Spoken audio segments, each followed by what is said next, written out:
Hello, everyone. I'm Dominique. And I'm Christina, and we are the Connected in Glass podcast. Every week, we will feature interviews with glass artists who speak to their creative processes and overcoming challenges. These conversations are real and raw. We hope that by sharing these stories, you're able to find some connection and know that you're not alone. We just wanted to take a moment to thank you for listening to our podcast. We're super passionate about this project and work for hours every week to bring you this content. So if you'd like to help support us, please consider becoming a patron at patreon.com/connectedinglass. Also, please consider joining our Facebook group, Connected in Glass Community, where we continue the conversations from these episodes. We'd love to hear from you. Today, we're interviewing Kim Thomas. Kim is a glass artist from the East Coast who started blowing glass in 2009. She specializes in pipes and sculptural borosilicate glass. Hello.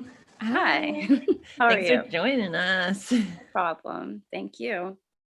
All right. So we first just want to start by learning about you, where you live, what you enjoy besides glass, and then kind of get into the story of how you started working with glass. Okay. So now I live in Detroit, Michigan. I enjoy a lot of things. First of all, I enjoy moving. So I move a lot, and I've lived in California, Texas, Philadelphia. I went to school in Rhode Island. I guess I'm from Connecticut. I wasn't born there, but I grew up there. And so, what do I enjoy? I enjoy, well, just all kinds of art. So I work in borosilicate, but I was a ceramics major in college. So I like sculpting in clay, which I don't do anymore, but I do use like mixed media. And then I make incense. And I like the violin. I was taking classes for a while, but kind of stopped. And then I was thinking about starting again and just teaching myself. I like to go for walks and I jog, and I like to look at trees and the sky while I'm jogging and walking. And I like cars a lot. So I have a 78 Camaro and a couple of Jeeps now. And I like working on those on the weekend with my brother. And what else? I like prints and I like the color magenta. It's probably one of my favorites, and purple. All of the like warm magenta-y, purpley kind of colors are really beautiful. I like yellow a lot too. I like rusty metal and old stuff. That's just like the basics for what I like. um, That was such a good description too. I feel like I know so much about you now. Okay. And then, so you did ceramics in school. Did you do glass in school? And how did you transition from doing ceramics and sculpture to glass? I never did glass in school. I went and worked in the glass shop, in the hot shop, like once, because my friend was a glass major then. And then when I graduated from college, I had a bunch of odd jobs, including like dental assistant, but they were just random stuff. I painted portraits at this little place called Danbury Mint for a while. I worked in a leather store, and then I moved to California and I became a special effects makeup artist. And I worked for this guy named Kevin Haney, he won an Oscar for Driving Miss Daisy. And then I got laid off, and I answered an ad for a glass blowing position. that's how I transitioned into glass. Nothing had to do with anything. It just happened.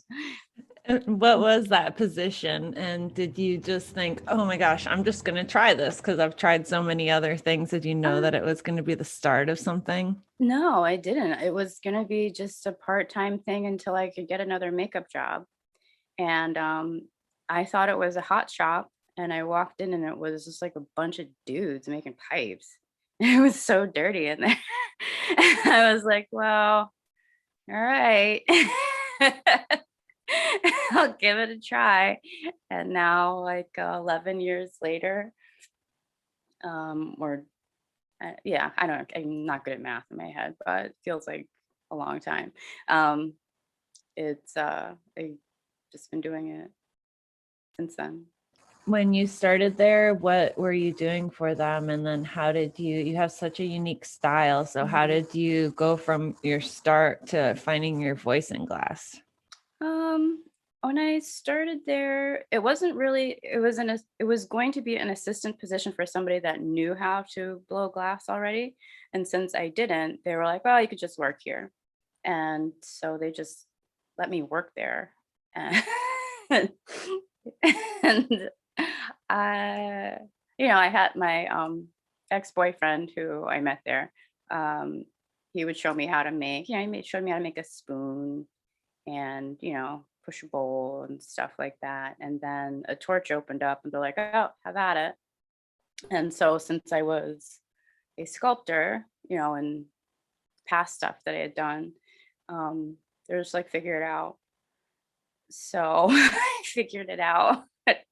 And I mean, since I, had done ceramics and clay and mold making and painting and whatever else I would do, little side projects like making paper pulp or just figuring I just figure out how to do things. Or it's like, now there's like YouTube videos. So, you're like, oh, I want to make these felted little things. I watch a video or read part of a book. So that's what I did with incense. I was like, I want to make incense. So I bought a book and then I didn't finish reading it and started making incense. I guess skip to the parts that I really need. It's like, if you've seen things before, then you can be like, oh, well, I guess. Then once you know the basics, I think you can kind of just like work it out. That's how we do things. And so you, like Dom said, you have a really distinct style. How do you work through your design ideas? Do you sculpt things beforehand? Do you draw it out or?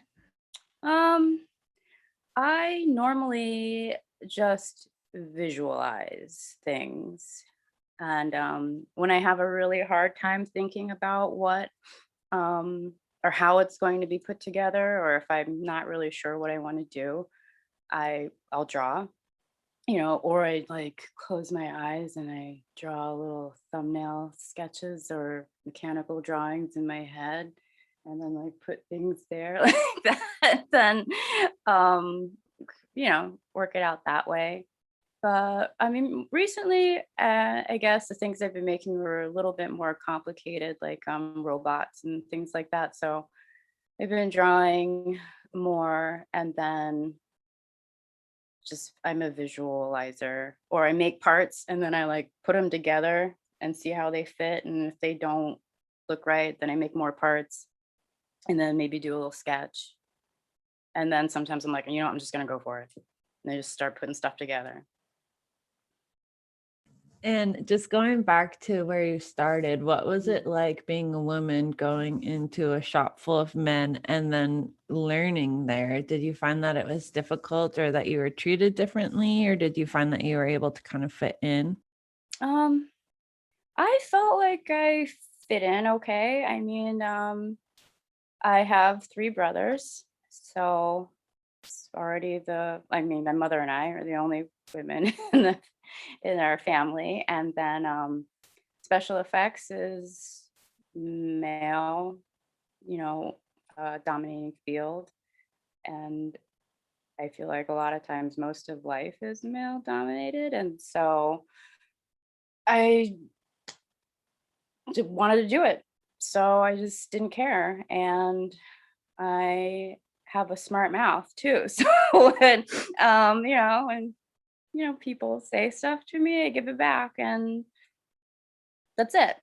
You know, let's say, I don't know. I think I have more of a dominant personality, so it kind of fits in. People get hurt, it's their problem. And I was wondering, can you tell us a little bit about how you make your income now? Do you have stuff that you consider production work that you make money off of, and then higher end stuff? And I know you do a little teaching, or maybe you could kind of Mhm. separate out how you work through that.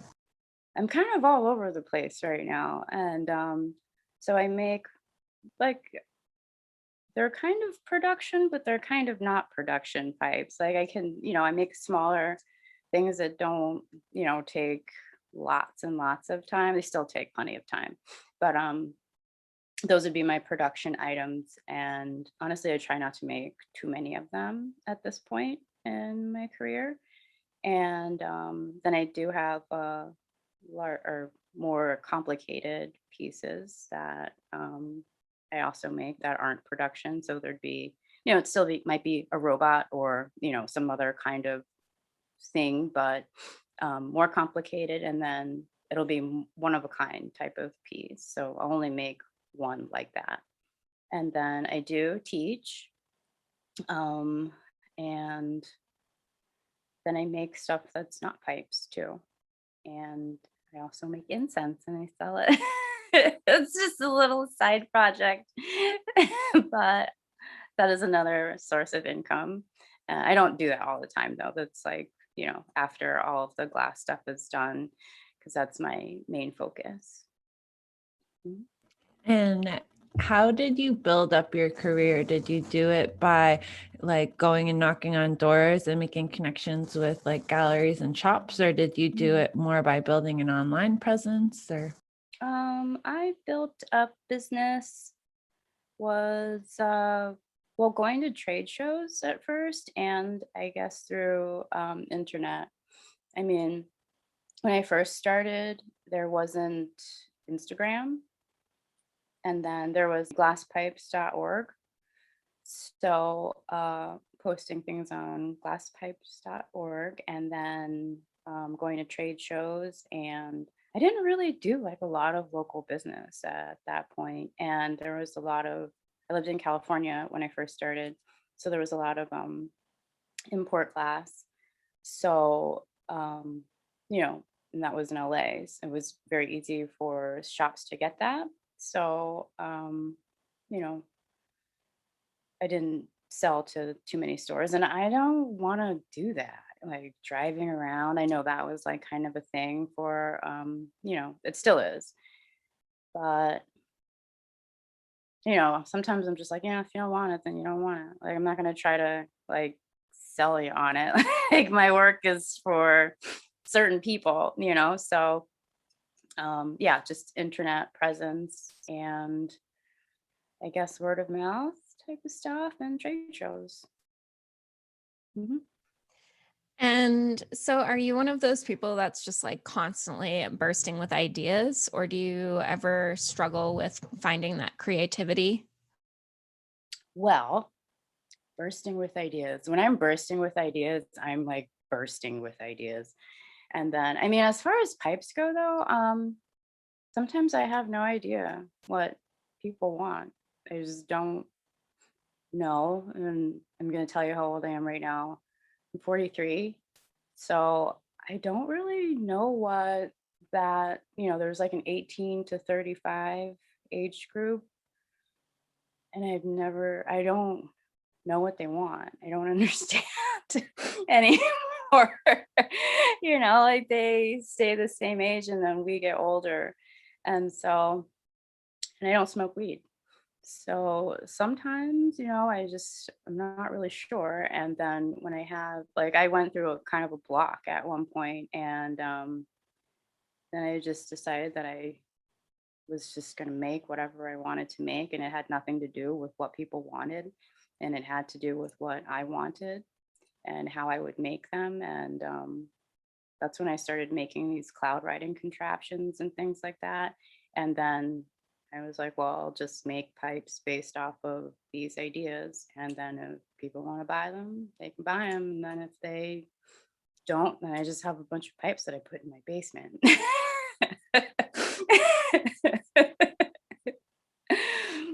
Do you ever feel like you let the judgments of the people that don't really like them hold you down, or are you able to just kind of brush your shoulders off and just not care about what they think? I mean, I guess I care, but then I think that a lot of people have bad taste. So, you know, so it doesn't really bother me. I mean, it's okay that other people, like some people, don't like my work. Um, but the people that do like it, it's for them. Like, not everything is for everybody. Like, I don't like everything. So, maybe not everybody else can like everything too. Like, I'm not that different from everybody else. So I know what I like. And I think that is the most important thing. Like, I've always had the best success when I just didn't care what anybody else thought. So yeah, I like just making the things that I make, and that's it. And everybody else, if you don't like it, well, it's too bad. None for you. That's a cool space to be in. Mhm. I was wondering, do you work alone? Like, what's your studio setup? Do you work in a space with other people, or do you work alone? And do you like to collaborate, or are you kind of more Mhm. solo all the time? Yeah. My space it's a collective, so there's a bunch of people in there. Pete, Tony, Drew, Chris, Allison, everybody, Jeremy. And uh it's fun to hang out with them, talk about ridiculous stuff. And my friend Pete gives me candy sometimes. It's treats from his lunch. So it's good to work with people um, in some ways. But I think I had a studio in Philadelphia. And at one point I was working there by myself, and it was so wonderful. And I was so productive, and I was so happy working by myself. And I can go either way, working with people or by myself. But I think that I'm most productive when I work alone, because there's not like a bunch of other stuff going on, and I can concentrate. And I really just like it to be very quiet. So, I mean, it's not that quiet because I work on a Carlisle, but quietish. And I tend to work on my own designs. It's not that I don't like to collaborate. It's that if I do collaborate, I want it to be like a full collaboration, not just, oh, you to make the thing that you normally make and I'll make the thing that I normally make. And then we'll just like stick them both together. Like, I want to have an idea of how both kinds of work, or however many people involved, can really mesh and make um, like a cohesive piece. So I like to collaborate, but I guess I'm selective about who I work with. And where do you find your inspiration for your work? I like to drive around the city, and I would do like a driving tour of, like the crappiest part of the city, where it's like, just really run down and everything. And so I find that kind of interesting because I like you know, old, dilapidated. I think that's kind of interesting. There's such a like a I don't know a big difference in like certain parts of Detroit. So like I live in Grosse Pointe, which is it's a blue collar kind of neighborhood, but like right down the street, like 2 blocks away, there's all these houses that are burnt down and you know just falling apart. And then like right next door, there's these beautiful mansions and then these beautiful green lawns.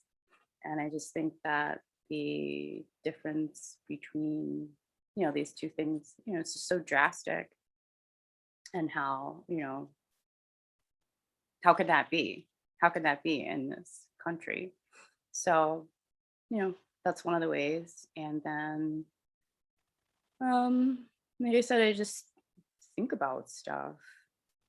You just think about things all the time. Like I can't turn my brain off. So, when I go for my jogs or my walks, I just have ideas. And, if I see something or I heard about something or I read an article or book or, that's kind of thing. I guess it's just my real life, things you see on TV. I don't even really watch TV. I guess more things I read or heard on the radio, things like that are inspiration to me. I was wondering how COVID's changed your life. Have you seen a drastic difference in the way that your work is selling or in your day-to-day lifestyle? Um, the pandemic, honestly, like I feel kind of bad saying this, but I like the pandemic because I could be alone and then I could cover my face in public and um, you know, stuff like that. So it's been good for me because I've been able to think more and be alone more. And I know a lot of people don't like that, but I love it. It's like been great. So um, that changed. And so I was able to kind of work on a different line of work and really think about what I wanted that to be. And then I did. I mean, financially, I was fine. I think pipes had kind of a surge during the pandemic, and not really sure why. Maybe it's because everybody's at home smoking weed, and maybe their stimulus checks, or you're not driving and spending all money on gas and going out to eat, so people maybe had more money. But I mean, I don't really know what happened, but financially, it was fine. I was able to pay my bills and be alone, and it was nice and work on the things that I wanted to work on. So yeah, it wasn't terrible for me, even though I know it was really terrible for some other people. What kind of attitude do you go into the studio with if you know you're going to be a teacher versus if you're going to go into the studio and just be by yourself? Oh, as a teacher, well, I generally think that I have as much to learn from my students as they do from me. So, and then I try to have an open mind. And then I guess it's not that different from how I go into the studio as just working by myself.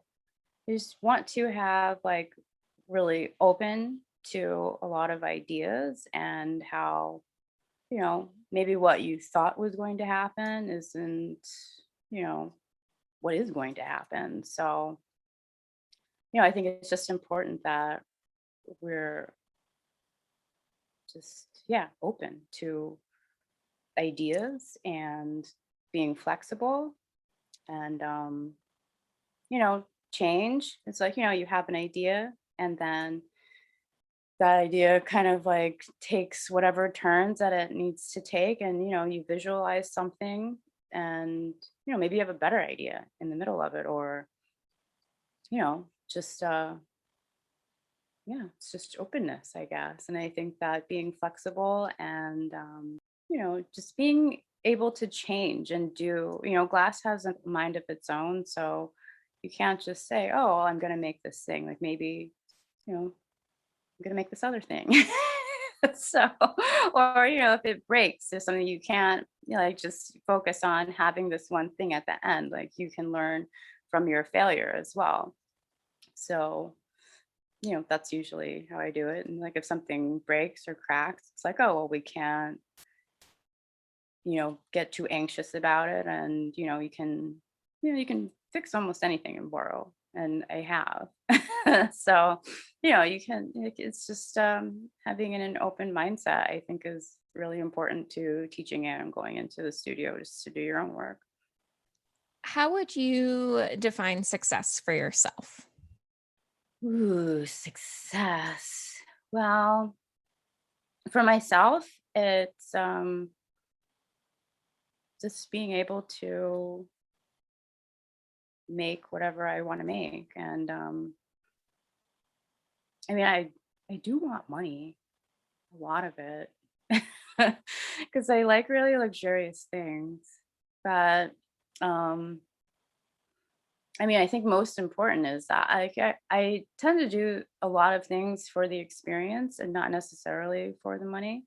And I think that being intelligent and wisdom and experience are part of success. So, you know, I think that I just want to be really good and extremely creative.